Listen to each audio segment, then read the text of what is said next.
جس وقت پوری قوم اللہ کے نبی حضرت ابراہیم علیہ السلام کے خلاف اٹھ کھڑی ہوئی اور ان کو آگ میں ڈالا اور جلا وطن کیا گیا، تو صرف ایک اور اللہ کا نبی حضرت لوط علیہ السلام آپ کی گواہی دینے لگا۔ اور پھر جب حضرت ابراہیم علیہ السلام ہجرت کرنے لگے تو آپ کے ساتھ آپ کے بھتیجے اللہ کے نبی حضرت لوط علیہ السلام بھی ہجرت کرنے لگے۔ حضرت لوط علیہ السلام کے والد کا نام حیران تھا، جو تاریخ یعنی ازر کے بیٹے تھے۔ آپ کے والد کا آپ کے بچپن میں ہی انتقال ہو گیا تھا، تب ہی آپ اپنے چچا ابراہیم اور دادا ازر کے ساتھ رہتے تھے۔ جب اللہ کے خلیل ابراہیم علیہ السلام مصر سے فلسطین کی طرف ہجرت کرنے لگے تو آپ نے اپنے بھتیجے نور کو سدوم بستی کی طرف بھیج دیا اور یہ فرمایا، اے اللہ کے نبی لوط، اس قوم تک اللہ کا پیغام پہنچا، ان میں بدکاری اور بے حیائی عام ہو چکی ہے، ان کی اصلاح کے لیے جاؤ اور وہاں رہنا شروع کر دو۔ تو یوں حضرت لوط علیہ السلام سدوم بستی کی طرف روانہ ہو گئے۔ یہ بحر مردان کے پاس ایک بستی تھی، تجارت کا مرکز اور مسافروں کے لیے آرام کی جگہ۔ وہ قوم کافر قوم تھی، وہ نئے نئے گناہ کے طریقے ایجاد کرتے اور فخر سے اس پر عمل کرتے تھے۔ اس قوم میں ایسے بدترین گناہ موجود تھے جو ان سے پہلے اس زمین پہ کسی نے انجام نہیں دیے تھے۔ اللہ کے نبی حضرت لوط علیہ السلام اس قوم کے درمیان آ کے فرماتے ہیں، اے لوگو، اللہ سے ڈرو، تم ایسی بے حیائی کا ارتکاب کرتے ہو جو تم سے پہلے اس جہان میں کسی نے نہ کی، اپنی عورتوں کو چھوڑ کر مردوں سے اپنی حاجت پوری کرتے ہو۔ اگر تم گناہوں سے باز نہیں آئے تو عنقریب تم پہ عذاب برسنے لگے گا۔ وہ پوری قوم ہنستی رہی کہ یہ دیوانہ کہاں سے آیا ہے، ہم کسی عذاب کو نہیں مانتے، اگر تم واقعی سچے ہو تو دکھاؤ کیا عذاب آتا ہے۔ وہاں لوط علیہ السلام اور ان کی بیٹیوں کے علاوہ سب کے سب غلاظت میں ڈوبے ہوئے تھے اور اللہ کے پیغام کا مذاق اڑا رہے تھے۔ چنانچہ انہوں نے لوط علیہ السلام کو اپنی بستی سے باہر نکالنے کا فیصلہ کیا۔ اللہ کے نبی حضرت لوط علیہ السلام اللہ سے مخاطب ہو کے فرمانے لگے، اے اللہ، یہ قوم ہدایت پانے والی میں سے نہیں ہے بلکہ تیری ہدایت کا مذاق اڑانے والوں میں سے ہے۔ اے اللہ، جب بھی کوئی نوجوان اس بستی میں آتا ہے تو یہاں کے لوگ اس کو ہوش کی نگاہ سے دیکھتے ہیں، اس سے اپنی حاجت پوری کرتے ہیں۔ اے اللہ، میری مدد فرما۔ اتنے میں اللہ نے آسمان سے فرشتے بھیجے جو نوجوان خوبصورت لڑکوں کی شکل میں تھے۔ وہ جیسے ہی حضرت لوط علیہ السلام کے گھر آئے تو اللہ کے نبی لوط علیہ السلام گھبرانے لگے کہ یہاں کے لوگ ان کے ساتھ وہ سلوک نہ کریں جو ان سے پہلے لڑکوں کے ساتھ کرتے تھے۔ اے اللہ کے نبی، گھبراؤ نہیں، ہم اللہ کی طرف سے آئے ہیں۔ اور جبرائیل امین فرمانے لگے، اے لوط، اپنے گھر والوں کو لے کر اس بستی سے چلا جا،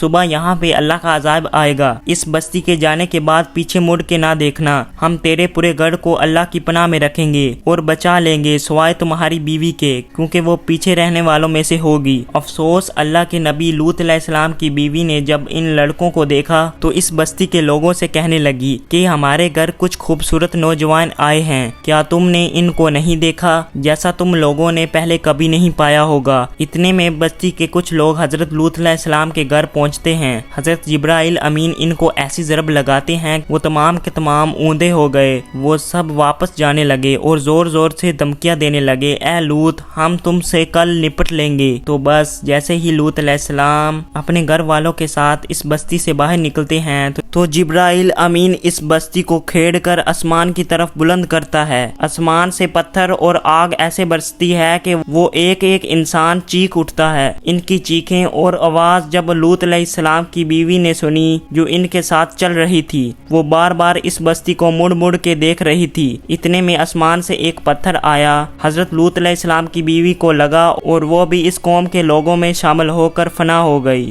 آج بھی حضرت لوط علیہ السلام کے عذاب کی نشانیاں زمین پر موجود ہیں تاکہ انسان غور و فکر کرے۔ بے شک اللہ جو چاہتا ہے